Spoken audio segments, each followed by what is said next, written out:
we have time for questions, which is wonderful. Yes. I represent the welders and the pipe fitters nationwide in the unionized sector, and I do work for all your organizations and companies, and we certainly appreciate that. In your presentation where you were talking about including, individuals, I didn't hear labor mentioned, and we would really like to be a part of that. So, we'd like the opportunity to speak on behalf of our members on some of these issues. And Cheryl, you get kudos because you showed a welder up there on a pipeline. So I know you're an old pipeliner. I got some of them. Yeah, but we appreciate it. Thank you. Did you want to respond, or? I think it was more of a comment. Okay. All right, yeah. Yeah, take it. I listened with interest to your story about that one pipeline rupture that involved the flooding, and it sort of triggered the question: are you doing any resilience planning for climate change? Because it sounds like that's something that you need to consider. So I don't know if I would call it resilience planning, but one of the things that we have regarding waterway crossings we've seen is that so you're trying to predict where rivers and streams are going to go over years, and if you do satellite imagery of those, it's amazing how they evolve. Some of that evolution is caused by farmers' fields and drainage all going to rivers, and it changes the trajectory, and we have to figure out how do we put predictive tools in that.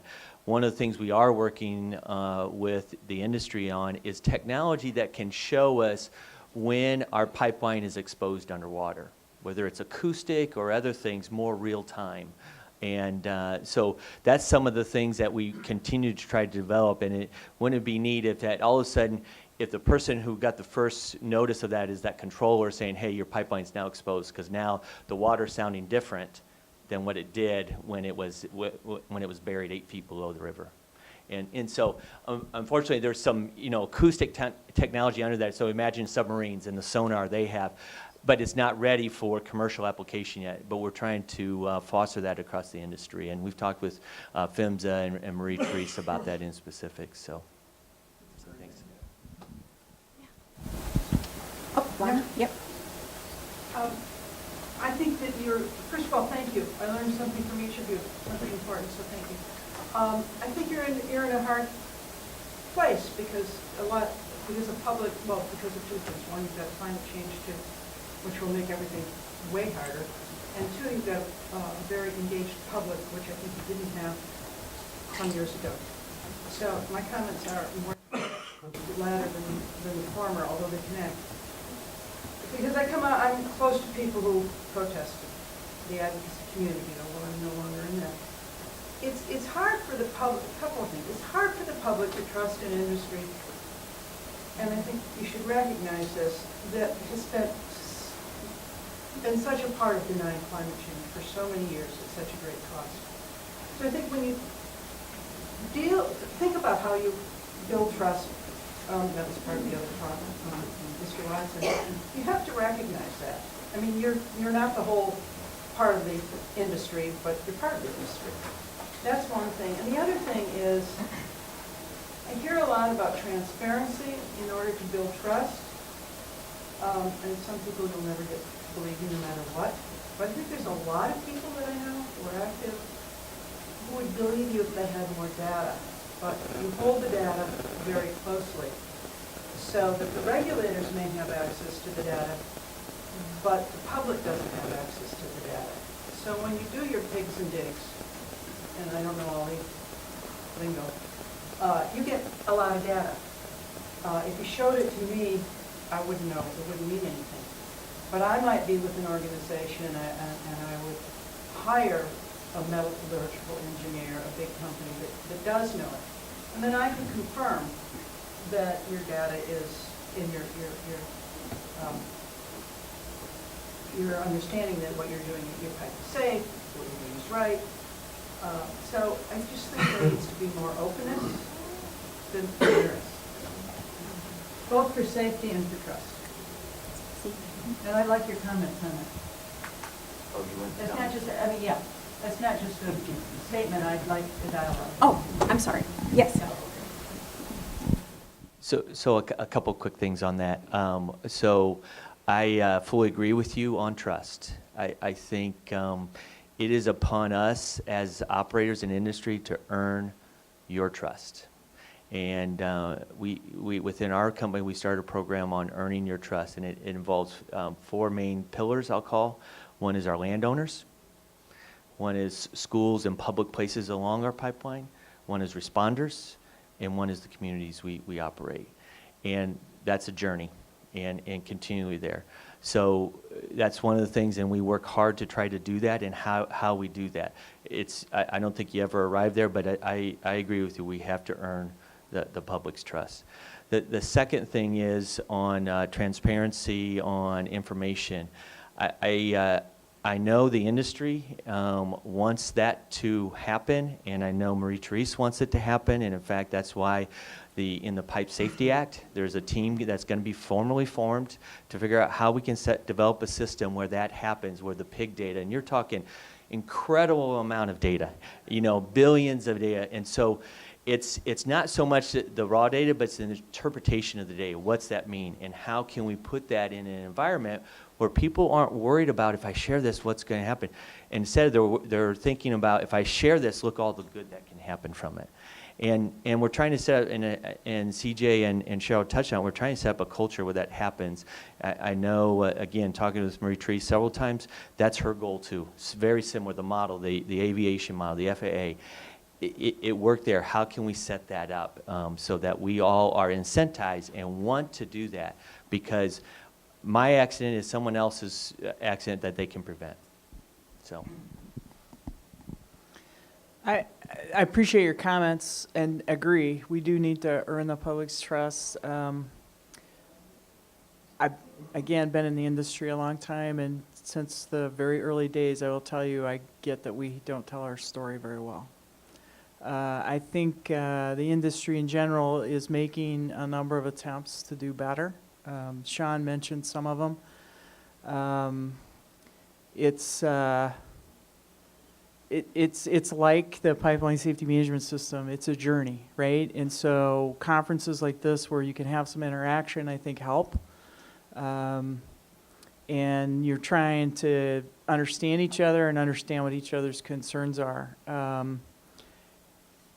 I would remind us, too, that there's a role for the regulator to play as that sort of technical expert that can look at the data and the information and say, yes, you're on the right track.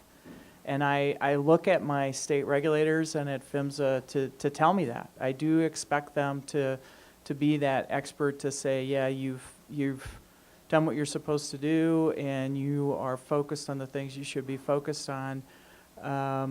And I know it might be difficult for you to believe, but they hold me to an incredibly high standard, and they're after me pretty regularly, as they should be, to be perfectly honest. I do believe that, but I want other people to believe it, and they can only really, I think I believe it. I don't really help me out that. That's fair. No, that's fair. No, that's perfectly fair. I'm inclined to believe it, but you've got Pipeline 5 in Michigan. There's no third-party verification. The pipeline is there's either data that DNV, independent, working for, let's say, an advocacy organization, will say, yeah, this is good. That would be helpful, but that is not available to the major organizations who would be responsible and would hire the experts who could verify or say, So trust has to be built. It does. Built on data, and we don't have your data. I do understand where you're coming from, and it's we're not there. We're not there, and we know we're not there. I'd love to be in a spot where the airline industry is. I really would, and I think Sean said. I mean, we've got groups working on it. We talk to PHMSA regularly about it as well. How do we move the industry in that direction? It's a great vision for the future, right? And we just keep working on it a little bit at a time. We have some more hands, I know. Stacy, you want to share? Was CJ going to comment? Oh. No, I'd say let's some more questions. Yeah, I don't okay, think we do have okay, time. yeah, because there are people, okay, great. Yes. So my comment was to Sean, following up on your point about being at stage 3 with demonstrating progress with the SMS on an aggregate way, and I was wondering if you could hum a few bars about how you think you might roll out progress with SMS. You're in such a pivotal position, and you're doing such good work. I was really optimistic. So, as you talked about conforming to the maturity standard, if you have any thoughts about where you might be going to roll up what SMS improvements have been made. So I think, Stacy, you're getting towards some of the KPIs or metrics. How do you show that progress in our phase 3, which is why we exactly named it that way.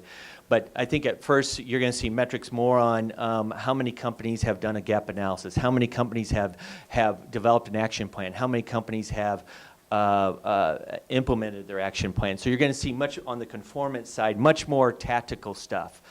The goal for all the stakeholders, I think, is to get to effectiveness metrics. So really you're seeing incidents, spills, impact dropping, and ultimately getting to leading effectiveness, where from near misses you see things where you can act upon those incidents. And I go back to, I think as an industry, we've got to get to the point where we are act like one company, and we react just as we would within our own company if someone else had the same incident. And that's tough to do, because sometimes we have that tendency is, well, our situation is different, right? And we've got to be open with ourselves. Is it really different? And how do we apply that? And I think the information sharing is critical in that, because you got to have, to your point, got to have the data to understand, to say, where is the differences between the data, hopefully there. But I think the metrics will evolve. The annual report I talked about publishing, I think you're going to see more qualitative data at first, but we will get to more quantitative metrics to show, are we going the right way or not? And then you actually check and adjust that if you're not. So. You think you might go to threat type? I don't know. To be fair, we haven't talked about that and got to that point. But I think there could be some discussion along there. So yeah, interesting concept. Yeah, thanks. Oh boy, we are out of time, but I know we have a lot of hands. Lois, do you want to finish it up? Yeah, it's actually Okay. more of a comment that may pull some things together. The offshore regulator, Bureau of Ocean Energy Management, is getting near-miss data, and they're going to massage it to make the industry feel more comfortable through the Bureau of Transportation Statistics.